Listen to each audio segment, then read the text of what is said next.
of India in 1985 said, "The right to life includes the right to live with human dignity and all that goes along with it." Amartya Sen, during a discussion on NREGA, said the social security arrangements like employment guarantees are crucial in protecting people from extreme deprivation. The Viksit Bharat Gramji Bill, which is being brought today, takes away human dignity, and also it fails to protect the legal right of our people to work.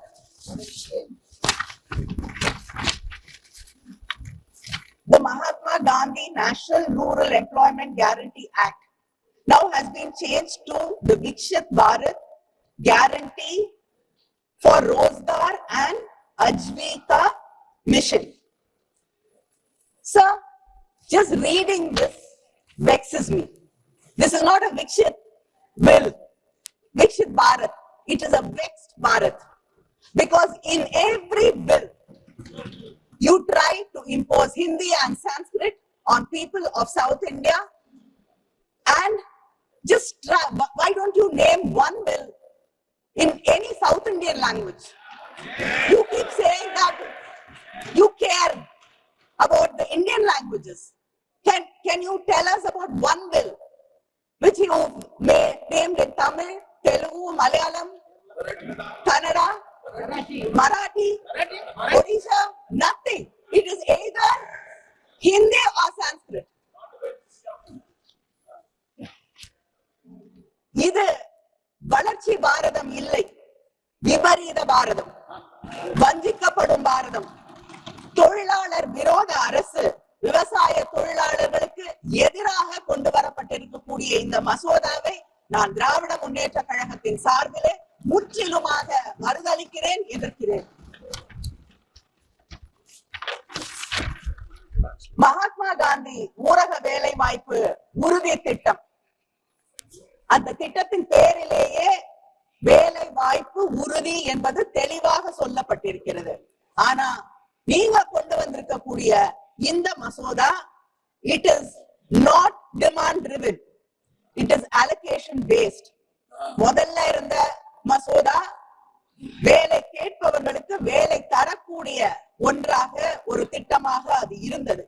இப்பொழுது இந்த மசோதா அதிகாரத்தை கொண்டு போய் ஒன்றிய அரசாங்கத்தின் கையிலே குவிக்கக்கூடிய ஒரு மசோதாவாக மாற்றப்பட்டிருக்கிறது. You should understand, federalism is sharing power, not holding power. அதிகார குவிப்பு இல்லை என்பதை நீங்கள் புரிந்து கொள்ள வேண்டும். 100 நாள் வேலை திட்டம் என்பது கிராமப்புறங்களிலே அதை அப்படித்தான் அழைக்கிறார்கள். அந்த திட்டத்தின் வழியாக இந்த நாடு முழுவதும் கிராமப்புறங்களிலே இருக்கக்கூடிய முதியவர்கள், வேறு வேலைக்கு செல்லக்கூடிய வாய்ப்பு இல்லாதவர்கள், பெண்கள், ஏன் மாற்றுத்திறனாளிகள், இவர்களுக்கெல்லாம் வேலை வாய்ப்பு வழங்கப்பட்டது. ஆனால் இன்று நீங்கள் கொண்டு வந்திருக்கக்கூடிய இந்த மசோதா இவர்களுக்கெல்லாம் எதிரான ஒன்றாக, மாநில சுயாட்சியை கெடுக்கக்கூடிய ஒன்றாக, மக்களுக்கு எதிரான, ஏழை மக்களுக்கு எதிரான ஒரு சட்டமாக இந்த மசோதா இன்று கொண்டு வரப்படுகிறது என்பதை நான் இங்கே பதிய வைக்க விரும்புகிறேன். சென்ட்ரல் செக்ஷன் 4(5) இந்த பில்ல, central government shall determine the state-wise normative allocation for each financial year based on objective parameters as may be prescribed by the central government. ஒன்றிய அரசாங்கம் யாருக்கு, எந்த மாநிலத்திற்கு எவ்வளவு வேலை வாய்ப்புகளை வழங்கலாம் என்று நீங்கள் தீர்மானிப்பீர்கள். எந்த பகுதியிலே இருக்கக்கூடிய மக்களுக்கு எவ்வளவு வேலை வழங்கப்படும் என்பதை நீங்கள் தீர்மானிப்பீர்கள். உங்களுக்கு வஉசி என்றாலே யார் என்று தெரியாது. இந்த நாட்டின் விடுதலைக்காக போராடிய செக்கிழுத்த செம்மல் யார் என்று உங்களுக்கு தெரியாது. உங்களுக்கு தமிழ்நாட்டு ஞாபகம் எப்ப வரும்? தேர்தல் வந்தால் வருவீர்கள். தேர்தல் நேரத்திலே வந்து நான் தமிழனாக பிறக்கவில்லையே என்று வருத்தப்படுகிறேன் என்று சொல்லுவீர்கள். ஆனால் அதே நேரத்திலே பீகார்ல தேர்தல் நடக்கும் போது பீகாருக்கு சென்று தமிழர்கள் பீகாரிகளுக்கு எதிரானவர்கள். ஒடிசாவில் தேர்தல் நடந்தால் தமிழர்கள் இங்கே வந்து அதிகாரத்தை பறிக்க நினைக்கிறார்கள் என்று தமிழர்களுக்கு எதிராக பேசக்கூடியவர்கள். அங்கே இப்படி எங்களுடைய மக்களை பற்றி, மாநிலங்களில் இருக்கக்கூடிய மக்களை பற்றி எந்த கவலையும் அக்கறையும் இல்லாத நீங்கள் எப்படி தமிழ்நாட்டிலே இருக்கக்கூடிய நாகப்பட்டினத்திலே அருகிலே இருக்கக்கூடிய ஒரு கிராமத்திலே, தஞ்சையிலே ஒரு கிராமத்திலே, திருநெல்வேலியிலே, நாங்குநேரியிலே, தூத்துக்குடியிலே இருக்கக்கூடிய கிராமங்களிலே இருக்கக்கூடிய மக்களுடைய தேவைகளை புரிந்து கொண்டு ஒதுக்கீடுகளை செய்வீர்கள் என்பதை எனக்கு சொல்லுங்கள். அரசு, மாநில அரசு அங்கே இருக்கக்கூடிய தேவைகளுக்கு ஏற்ப இத்தனை ஆண்டுகளாக வேலை வாய்ப்புகளை வழங்கி கொண்டிருந்தது. இன்று அந்த உரிமையையும் எங்களிடம் இருந்து பறித்து கொள்ளக்கூடிய ஒரு மசோதா, நீங்க கொண்டு வர அத்தனை மசோதாக்களிலும் மாநில உரிமைகள், மாநில சுயாட்சி என்பது அழிக்கப்படுகிறது, ஒழிக்கப்படுகிறது என்பதை நான் இங்கே பதிவு செய்கிறேன். அது மட்டும் இல்லாமல் இன்னொன்று, இங்கே இத்தனை ஆண்டுகளாக இப்ப பேசிய மௌவா அவர்கள் குறிப்பிட்டது போல இத்தனை ஆண்டுகளாக அங்கே சம்பளம் என்று நிர்ணயிக்கப்பட்டிருப்பது முழுமையாக ஒன்றிய அரசாங்கத்தால் ஏற்றுக்கொள்ளப்பட்டது. நாங்கள் கொண்டு வந்த யூபிஏ அரசாங்கம் கொண்டு வந்த திட்டத்தின் வழியாக அதுதான் செயல்படுத்தப்பட்டு வந்து கொண்டிருந்தது. ஆனால் இப்பொழுது இந்த மசோதா 60-40 என்ற அந்த விகிதத்தை மாற்றி அமைத்திருக்கிறது. இவ்வளவு நாள் கொடுக்க வேண்டிய சம்பளத்தை எந்த காலகட்டத்திலும் பிஜேபி அரசு இல்லாத, ஆட்சியில் இல்லாத மாநிலங்களில் சரியான நேரத்திற்கு வழங்காத நீங்கள், உங்களை நம்பி இப்பொழுது நீங்கள் அந்த சம்பளத்தை சரியாக வழங்குவீர்கள் என்ற எந்த நம்பிக்கையில் நாங்கள் இருக்க முடியும்? அது மட்டும் இல்லாமல் 75 பொருட்களுக்கு மட்டும் என்று இருந்தது இன்று மாற்றப்பட்டு 75% நீங்கள் வழங்குவீர்கள், மாநில அரசு 25% பொருட்களுக்கான செலவை வழங்கும் என்ற இந்த நிலையை மாற்றி இன்று முற்றிலுமாக அதை 60-40 என்று மாற்றுவதற்கான காரணம் என்ன? அது மட்டும் இல்லை, வேலை வாய்ப்புகளை ஒரு மாநில அரசாங்கம் அதிகரித்து தந்தால் அந்த செலவை நாங்களே ஏற்றுக்கொள்ள வேண்டும் என்ற ஒரு மசோதாவை கொண்டு வந்திருப்பது எப்படி நியாயமாகும் என்று கேட்கிறேன்.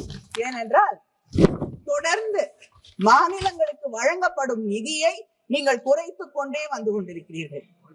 What has to be devolved to the states has been reduced. 89% இன்று 79% அது குறைக்கப்பட்டிருக்கிறது. செஸ்ஸிலிருந்து வரக்கூடிய நிதியை ஒவ்வொரு ஆண்டும் அதிகமாக எடுத்துக்கொண்டிருக்கக்கூடியவர்கள் நீங்கள். மாநிலங்களுக்கு வர வேண்டிய வருமானம் குறைக்கப்படக்கூடிய அதே நேரத்திலே செலவுகளை இங்கே இருக்கக்கூடிய அரசு அதிகரித்துக் கொண்டே போகக்கூடிய ஒரு சூழலை நாம் பார்த்து கொண்டிருக்கிறோம். 60-40 சொல்கிறீர்கள்.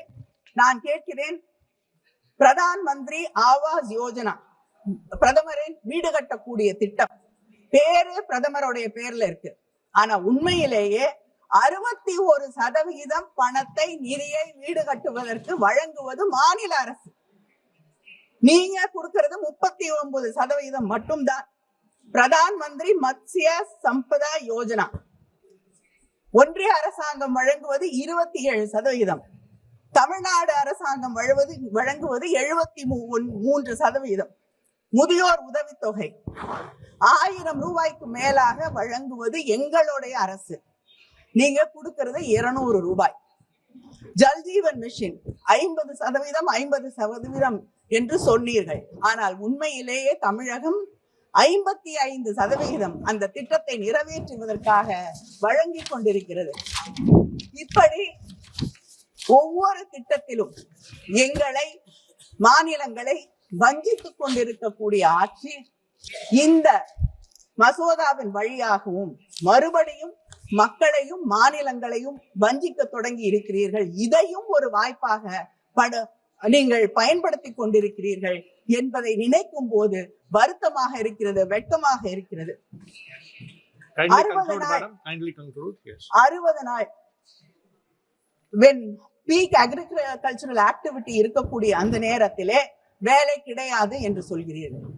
விவசாயம் என்ன என்பதன் அடிப்படையை நாம் புரிந்து கொள்ள வேண்டும். விதைக்கக்கூடிய நேரம், நாற்று நடக்கூடிய நேரம், இந்த நேரத்தை தவிர அந்த 60 நாட்களிலே 1-2 நாட்களை தவிர விவசாய தொழிலாளிகளுக்கு வேறு எந்த நாட்களிலும் வேலை கிடையாது. 60 நாள் வேலை இல்லை என்றால் அந்த தொழிலாளிகளுடைய நிலை என்ன என்று சற்று நேரமாவது சிந்தித்து பார்த்திருக்கிறீர்களா? உங்கள் மனசாட்சியை தொட்டு கேட்கிறேன்.